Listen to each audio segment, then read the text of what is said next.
Despite a digital blackout, glimpses of what is happening in Iran are emerging.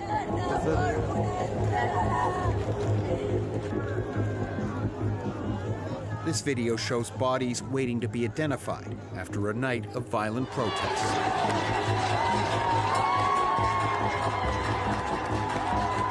The country's internet is largely shut down. Iranian-Australian Minu Gamari is one of thousands now cut off from the fate of friends and family. Till yesterday, I had few friends who were connected by Starlink. They were saying there are machine guns that they're using against people. Before, in 2022, it was mainly rubber bullets.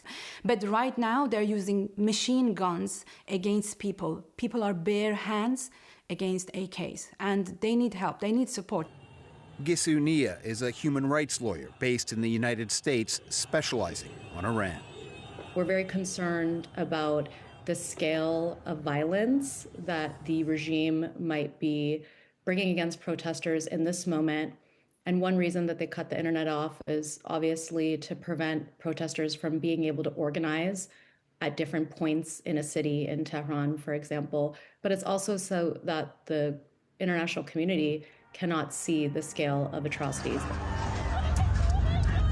Anti-regime demonstrations are entering their third week.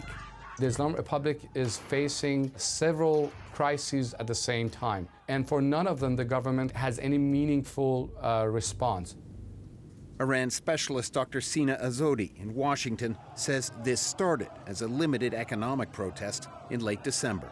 But then it quickly morphed into a massive political protest across the country, major cities, including the capital Tehran, Tabriz, Shiraz, Isfahan, and even religious centers, which are traditionally the base of support for the Islamic Republic, including the city of Mashhad and the city of Qom.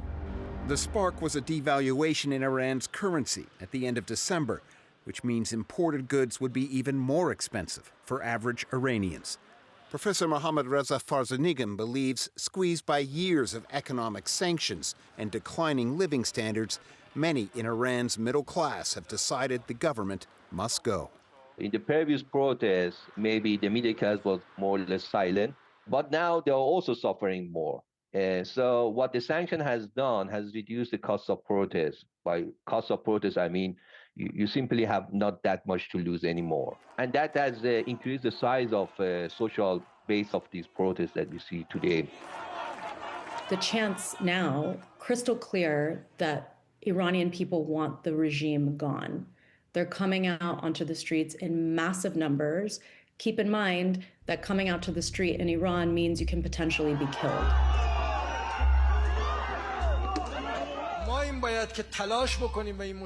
Iran's president this weekend said foreign actors were to blame for protests that have turned violent. Unrest and attacks on public places, setting fire to mosques, burning the Book of God.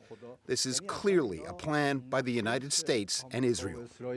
For his part, President Donald Trump has said the U.S. may intervene if the crackdown in Iran continues. Is the line there for when the U.S. is going to get involved in those protests? We'll take a look. We're watching it very closely.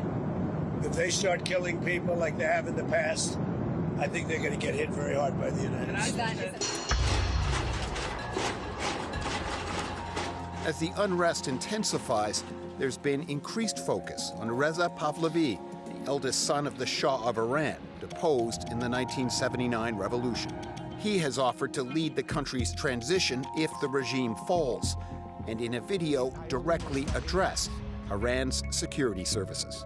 پرسش من از شما این است که در کدام سوی تاریخ خواهید ایستاد.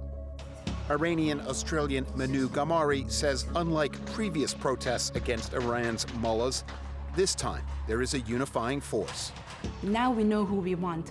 And the chants that are coming from the smallest towns of the country, from places I haven't even heard of, is calling Reza Pahlavi back. His name may be invoked by some protesters, but Dr. Sina Azodi believes it's far from certain the son of the Shah will have a role in Iran's future. In the history of Iran, you don't see any dynasty being restored after it collapsed. We need to keep in mind that the 1979 revolution was an attempt to end a dictatorship and replace it with a republic that represented the people. But it was replaced by yet another and even worse dictatorship. And that dictatorship has shown time and time again it will use any ruthless means to stay in power.